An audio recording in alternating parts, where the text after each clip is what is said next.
Kenny Albert on the Rich Eisen Show. How are you, Kenny? I'm good, Rich. How are you? How was that atmosphere last night? How was that? It was tremendous. We've seen a number of Game 7s at the Garden now over the last 4 years.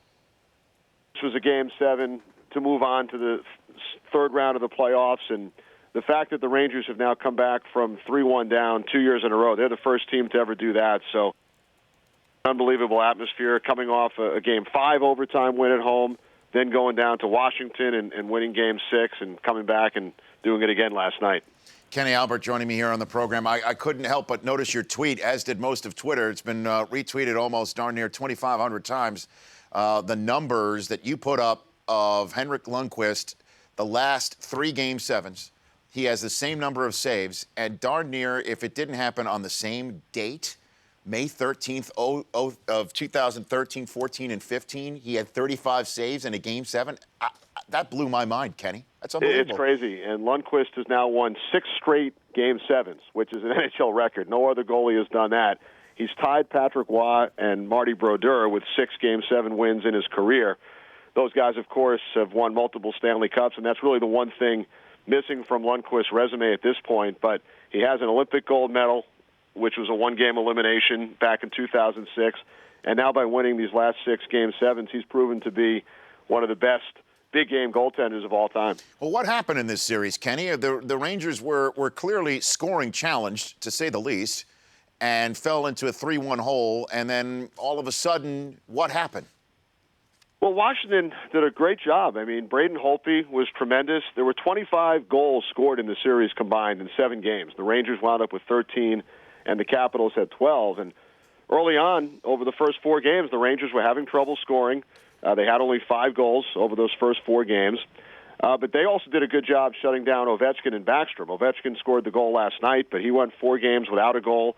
Nicholas Backstrom went 6 games without a point. So I think you have to credit the goalies and the defenders on both sides. You know, on the Rangers side, you have Ryan McDonough and Dan Girardi and Mark Stahl, who are out there most of the time against Ovechkin and Backstrom. And the Capitals did a great job as well. And their coach, Barry Trotz, I go back with Barry to our minor league days in Baltimore. We were actually road roommates for 2 years. He was the assistant coach. I was the radio broadcaster. And to save money, they had us room together. So he did a terrific job in Nashville for 15 years and did a really wonderful job with his Capitals team. And it's a shame one of them had to lose. Kenny Albert, the radio voice of the Rangers since 1995, joining me here on the Rich Eisen Show. So what happens now against Tampa? Tampa beat the Rangers 3 times, but it was all early on in the regular season, all before December 2nd. So obviously lots has gone on between the times that these 2 teams last saw one another. How do you handicap this Eastern Conference Finals, Kenny? And those were all emotional games, Rich, because on the Rangers side, you have Marty St. Louis, who had been the captain of the Lightning for a number of years and was traded to the Rangers last year for their captain, Ryan Callahan. So you had Callahan coming back to the Garden for the first time. You have 2 other ex-Rangers, Brian Boyle and Anton Stralman, who went to the finals with the Rangers last year, who signed as free agents with Tampa Bay. So these teams know each other well. I don't put much into the regular season games only because, like you said, they were all played before December 1st, and that's when the Rangers were really up and down, right around 500 for the first 2 months of the season. They really started their unbelievable stretch right around December 15th, and they wind up winning the President's Trophy with the best record in the regular season. So, yes, the Lightning went 3-0 against the Rangers, but, again, it was when the Rangers were not playing at their best. And I worked 5 of the Tampa Bay-Montreal games on the NBCSN side, so I've seen a lot of the Lightning as well.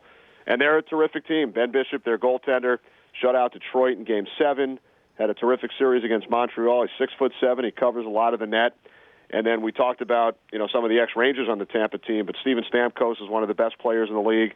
And then the line, they call them the triplets, Tyler Johnson, Kucherov, and Palat. Young guys, score a lot of goals. They dominated the series against Montreal, and then they have a world-class defenseman in Victor Hedman, so it should be a lot of fun. And out here in the West, you've got Anaheim, which has lost only once in these playoffs so far, taking on a Blackhawks team with the red-hot Patrick Kane, and they've all been cooling their skates for the last week, it seems, waiting for their Western Conference series to be able to begin once the Eastern was done. And we also have seen out here, Kenny, the L.A. Kings ran out of gas at the end of the regular season this year because of the amount of time that they've been playing postseason hockey. Obviously, it resulted in 2 cups, so it's all good.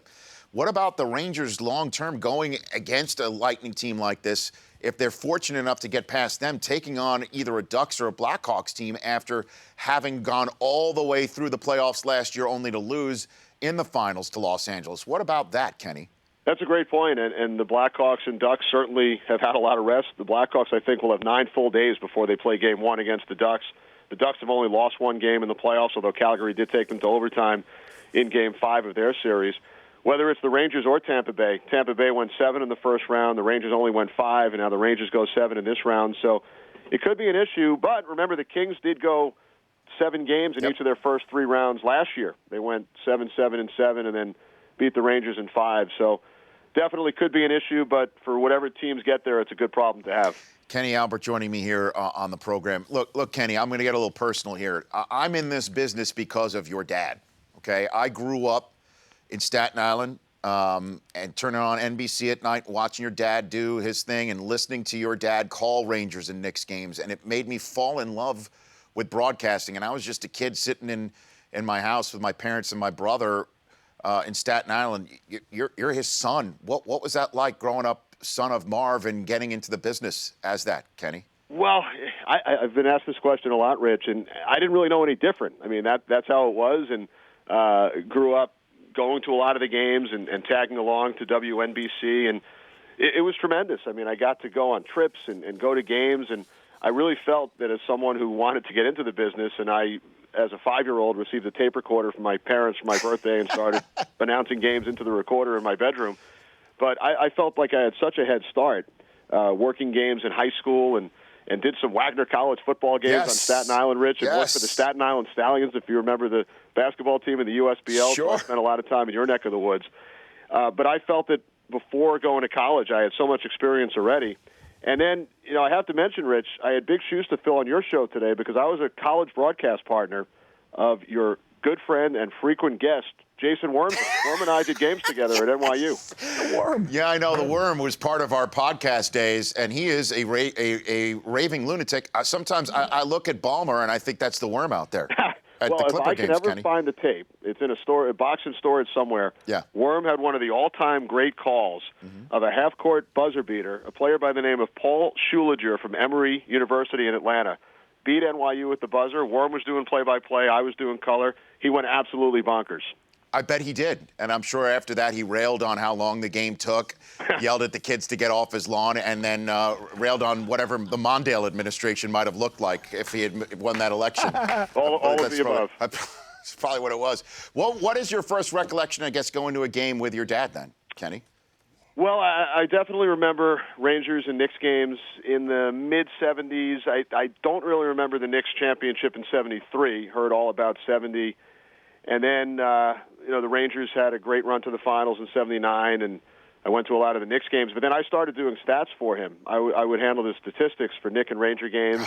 And also got to go when he was in Barcelona in '92. I was already working at the time. I was broadcasting down in Baltimore, but I did, as my final gig as a statistician, got to work the Dream Team games in Barcelona in '92, so that was a lot of fun. But just sitting at the Knick and Ranger games and listening in, to the different broadcasts and the analysts and going to WNBC and tagging along, like I said, it was just invaluable experience that you would never get anywhere in a classroom at that age. Well, I rip your dad off every day. I've told him that in the rare opportunities I had a chance to do that, and and obviously by extension, I'm a fan of yours, Kenny. So I appreciate you coming on, and enjoy the Eastern Conference Finals and beyond. And we'll hope to chat soon. Okay.